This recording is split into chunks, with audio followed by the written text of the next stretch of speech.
Hi guys, bago nga pala akong gising ngayon ay maaga akong nagising ngayon kasi nagluluto ako ng ulam. So wag natin kalimutan maghilamos, baka meron pang charot. Time check guys is alas 6. I'm proud ko sa sarili ko kasi maaga akong nagising, charot. Pero parang tanghali na kasi napakainit. Dito sa Pilipinas napakainit talaga guys. So upo muna tayo dyan kasi parang nahihirapan ako tumayo eh. So ang gamit ko palang sabon is Safeguard guys kasi napaka-fresh gamitin niya guys. Pag meron na tayong pera guys, bibili na tayo yung professional talaga na sabon na makapuputi talaga.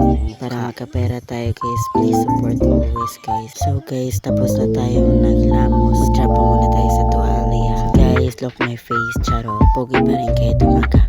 So papasok na tayo sa bahay kasi anuhin pa natin yung beef loaf. So aakyat na tayo sa ating palakasang hagdan sa aming bahay na kubo.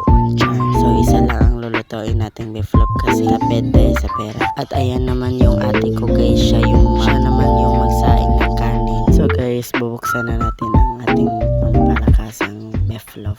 So ayan guys, bilisan natin yung pagbukas ng beef loaf. Ang aming kutsilyo kasi guys is habol, hindi siya makaano sa beef loaf kasi lata yung beef loaf. Wala kami pambili ng bagong kutsilyo. So ayan, magtiis tayo guys. So ayan guys, hiwain na natin yung beef loaf.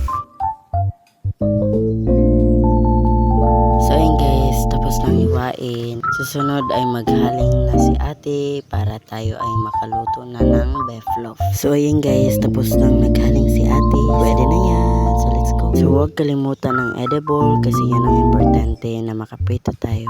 At huwag din natin kalimutan ang kawa kasi din tayo makaprito kapag walang kawa. Tsara yan, inugasan na ni ate. So ayan guys, tignan nyo yung mga manok namin guys. Nagugutom sila guys. So anong paraan yan?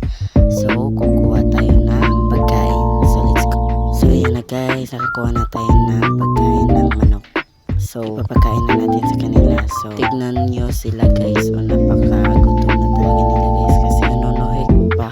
Kasi tapos ng minugasan, so inilagay na namin ang kawa. So guys, mag-waiting muna tayo na mainit yung kawa. So yan yung face ko guys. So waiting lang tayo sa ating pinainitan. Char.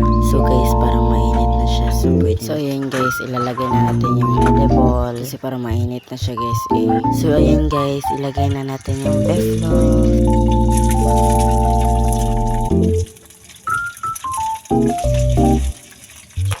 So ayan guys, nailagay ko na lahat. So waiting na lang tayong maluto para ating yung ibalik. So ayan guys, nagbubula-bula yung edible. So dito pala kami nakatira sa bagay niyan guys. So ito yung mga saging ni mama dito. Medyo mainit na yung panahon guys. So dito guys, maraming mangga guys. Ayan guys, o diba? Hindi tayo pwede kaming kumuha. Char. So medyo natatagalan na guys no. So atin yung ibabalik.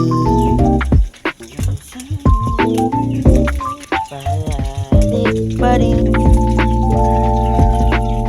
Ayan guys, perfect na perfect. Totoo niya guys, sana all. Kapag ibabalik na yung beef loaf guys, bawal talaga yan. Patatalan kasi mapapagod.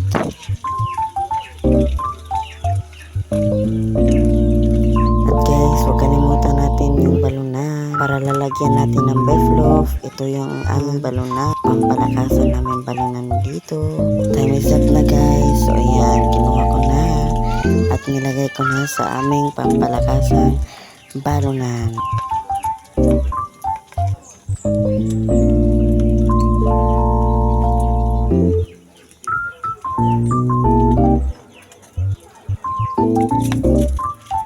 Yeah. So ayan guys, tapos na natin naluto. Pwede na natin kainin. So thank you sa pagpapanood. Huwag kalimutan mag-like, comment lang po kung gusto. And always support me guys. Thank you, bye bye.